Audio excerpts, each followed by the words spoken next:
All right, hey guys, we are going to review our order of operations. So we know that our order of operations are important because we need to follow that same order consistently throughout the whole math world so that we can arrive to the same solutions.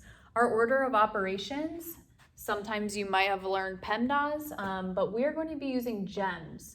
GEMS and PEMDAS are kind of the same thing, but PEMDAS might be making you think that multiplication always comes before division, which it doesn't. And PEMDAS also might lead you to believe that addition always comes first and subtraction always comes last, and that's not true at all. We know that G, which stands for our grouping. So our grouping is going to be anything in our parentheses and anything in our brackets. Parentheses come first, brackets come second. Next up, we would have our exponents. That's what our E stands for. And we know what our exponents are. If you need to watch a little brush up review on that video, go ahead.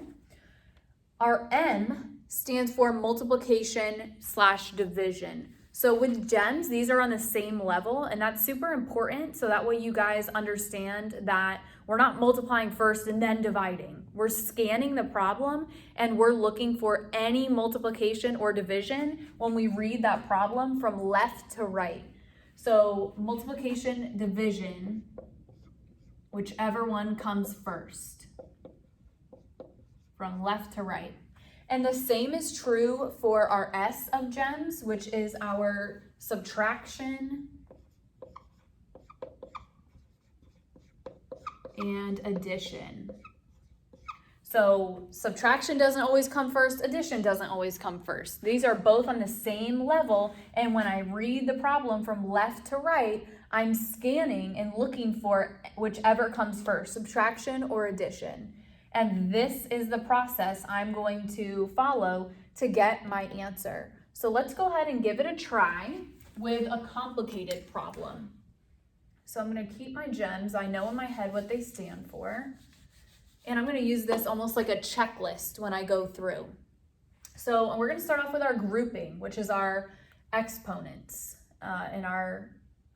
which is not our exponents, which is our parentheses and our brackets. So I see in parentheses, I just have that one number.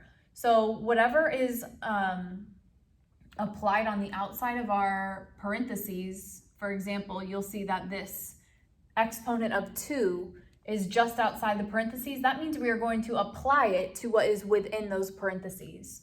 So 1 to the second power means, let me back this up a little bit. 1 to the second power means 1 times 1. We're multiplying 1 by itself 2 times is what the exponent is telling me. So that would still get me 1. So now I have 3, and then in the bracket I have 2 plus 1 minus 1, essentially. So I can either rewrite it or plug it in. I'm going to rewrite it. So 3 bracket 2 plus 1, and then we solved out what's in our parentheses, so minus 1. So I'm done with my parentheses. I'm going to move on to my brackets now.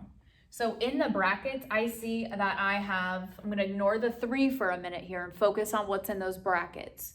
So I've got 2 plus 1 minus 1. What's in parentheses and what is in brackets is almost like a mini problem within itself. So at this point, you would want to look at your strategy here and apply this within that mini problem. It's kind of like its own little world, if you will. So I don't see any exponents here. I don't see any multiplication division. So I'm on level S. I'm going to check for subtraction or addition, whichever comes first. And I see that the 2 plus 1, which gives me 3, comes first. And then when I subtract 1 from 3, I'm left with 2. So I've solved my grouping. I've taken care of my exponents. Now I'm going to scan the problem and let me rewrite it down here. I still have that 3 here that was there earlier. And now instead of this problem that was in the brackets, we solved it and that equaled 2. So I can either put them in parentheses or I can put them back in brackets. I'll just put them back in brackets. And I'm left with these two that are right next to each other, and there's no operation symbol. So remember that when there is no operation symbol, the inferred operation is multiplication. So 3 times 2 would give me 6. Let's try one more problem. Let's make it a little bit simpler. So let's say that I have, we'll do 6 to the second power minus, we'll do 6 times 2. There we go.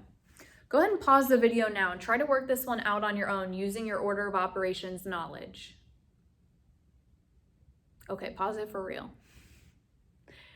All right, so now at this point, you should have tried this out on your own, and we're going to compare the work you did independently to the work we're about to do here together. So I'm going to use my GEM strategy, and I know that the first thing I'm looking for is any grouping, which would be any parentheses or brackets. Do you see any parentheses or brackets here? No. So we're going to check that off. It's almost like a checklist. Next up, I'm looking for exponents. Do you see any exponents in this problem? Yes. So I see 6 to the second power. And I know that 6 to the second power means 6 times 6. We're multiplying that base of 6 by itself, however many times the exponent tells us. So 6 times 6 gives me 36.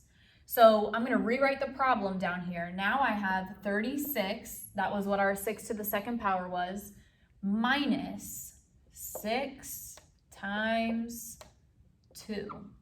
So I've solved my exponents, and now I'm moving on to the next level, which would be multiplication and division. So whichever comes first when we read the problem from left to right. 36 minus 6, no. Ooh, times 2. So here's our multiplication, 6 times 2.